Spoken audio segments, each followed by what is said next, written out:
Friends, hi, welcome back to my channel. तर मी आज 8 दिवसात एवढे ब्लाऊज शिवलेले आहेत. तर मी प्रत्येक ब्लाऊजला किती शिलाई घेतली ती तुम्हाला आज सांगणार आहे व्हिडिओमध्ये. तर हे प्रिन्स कटचं ब्लाऊज आहे. तर मी ह्याला 150 रुपये शिलाई घेते आणि 20 रुपये एक्स्ट्रा घेते.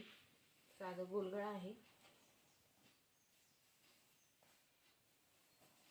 आणि हा आहे कटोरी ब्लाऊज.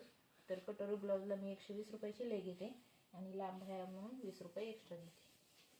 तर हा पण गोलच गळा आहे, अजून हुक वगैरे बसवलेली नाहीत. आणि हा प्रिन्स कटचा ब्लाऊज आहे. तर मी ह्याला 150 रुपये शिलाई घेतली आणि 20 रुपये बाहेरचे एक्स्ट्रा घेतले. हा पण गोलच गळा आहे.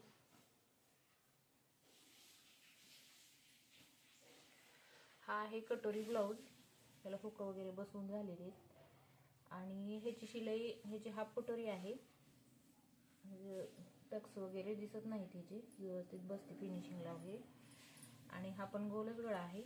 ह्याची शिलाई मी 120 रुपये घेतली आणि बाहेरचे 20 रुपये एक्स्ट्रा घेतले. हा पण कटोरीच ब्लाऊज आहे. ह्याची हुक वगैरे बसवून झालेली आहे. ह्याची मी शिलाई 120 रुपये घेतली. ह्याचे काय हापच बाहेरचा आणि गोल गळा आहे. हा आहे प्रिन्स कट आहे. ह्याची शिलाई मी 150 रुपये घेतली आणि स्लीव्ज लांब येतात त्याच्यामुळे मी 120 रुपये एक्स्ट्रा घेतली. अशी मी ह्याची 170 रुपये शिलाई घेतली.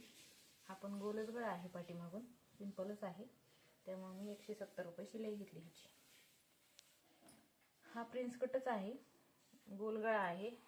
ह्याची मी 150 रुपये शिलाई घेतली आणि स्लीव्ज बारीक असल्यामुळे ते 150 रुपयातच दिले मी. आणि हा डिझाईनचा ब्लाऊज आहे. ह्याची शिलाई मी 220 रुपये शिलाई घेतली आणि 20 रुपये एक्स्ट्रा घेतले स्लीव्ज लांब असल्यामुळं. आणि हा पण प्रिन्स कटच ब्लाऊज आहे. तर आमच्या इथे जास्त डिझाईनचे चालत नाहीत, साधेच जास्त चालतात, म्हणून माझ्याकडे हा एकच ब्लाऊज आलेला शिवायला. अजून हुक वगैरे बसवलेली नाहीत. तर मी याची 220 रुपये शिलाई घेतली आणि एक्स्ट्रा 20 रुपये घेतली बाह्यामुळे. तर तुम्हाला माझी शिलाई कशी वाटली कमेंट करून नक्की सांगा. सगळे म्हणतात की मी शिलाई जास्त घेते. तर माझी शिलाई तुम्हाला कशी वाटली, कमी वाटली की जास्त वाटली, ती कमेंट करून नक्की सांगा.